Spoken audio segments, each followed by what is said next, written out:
for joining me again for a bit of an unusual Freddie Mercury unload today. I'm only going to unload one piece, which is on the top shelf, but it's my alien. You might have seen, I think I put a short up of, I made this alien like cup thing. It's probably the first real sort of just sculptural piece that I've attempted. Don't expect it to have survived. I am really scared to open and see. I think it might have exploded everywhere or all the tentacles fallen off, but it really was just an experiment. So I got inspired by Rose Schmitz. I think that's the right name. She's the lady that used to do the kiln operating, whatever they call it, kiln technician for the Great Pottery Throwdown. She's not this year, but previous years. So if you look at her on Instagram, I'll put a link in the description, but she does all these tentacly pieces and they're just amazing. I've done some mugs as well, the handles that she does, or attempted, so they'll be coming through, they're drying still. But Jeanette at Far Forest, this goes out to you, Jeanette, because she said to me, I really want to see when you turn it over. So I've bisque fired him upside down.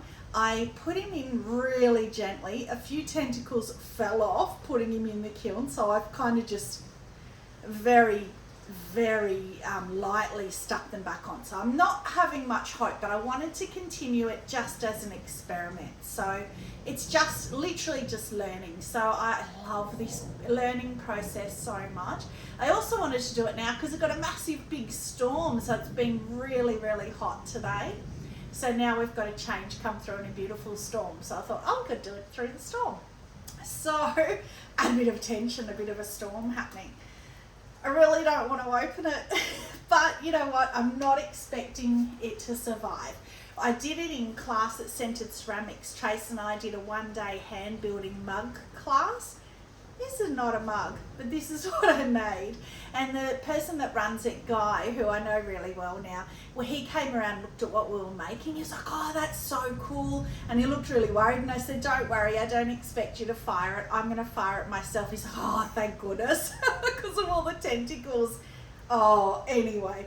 So at least like the little delicate bits I put on, I don't expect them to survive. And when I turn it over, did I say that? Jeanette goes out to you because she wants to see me turn it over. I'm going to turn it over because I want to glaze it the other way around so that I can glaze the rim. So I have all sorts of kiln furniture in here propping up all the tentacles. Oh, I'm so scared to touch it, but the tentacles, oh, there goes one already.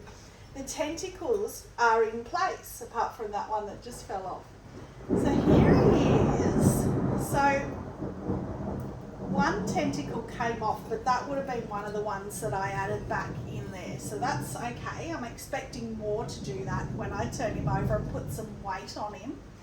So let's see what happens. Oh, I'm so scared. Oh, and the other thing as well, I'll just disclaimer before I turn it over.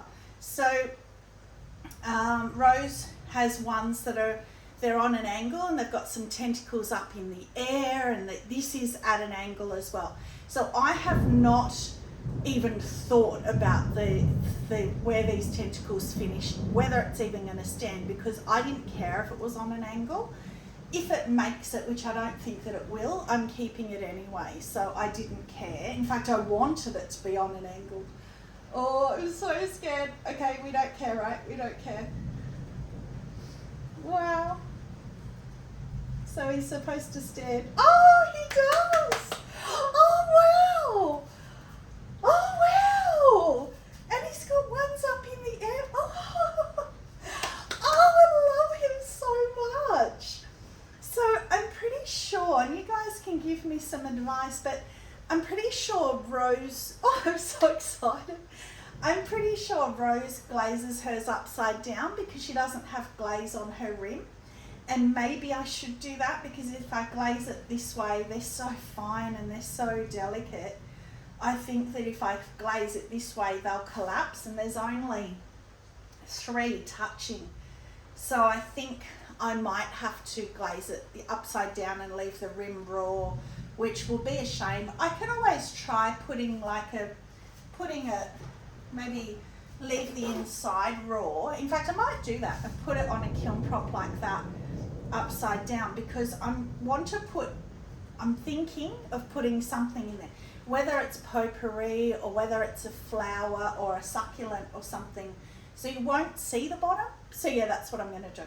See, thoughts happening in front of your eyes, only because I think that will be a better way of doing it. And if I put it on this upside down, and I don't want to do it now, if I put it upside down, if I glaze it like that, oh, it's actually quite stable. If it kind of warps inside from the pressure of the kiln prop, I don't care, because as I said, I'm going to put something inside it anyway. Oh, I'm so happy. Yay. So that was just the one that came off, but I don't even care. I'll just say that. I don't even care. So it's going to be one colour. He's going to be one colour. I think at the moment he's going to be honeydew, which is weird for me being green. But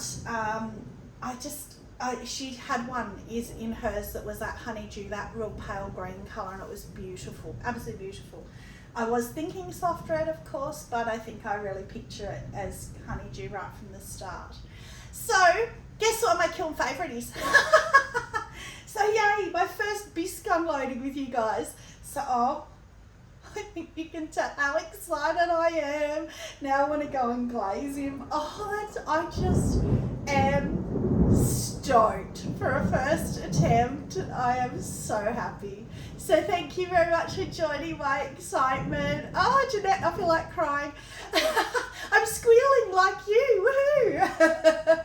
Thank you guys. Thank you for joining. Stay money and have a magic day. Bye.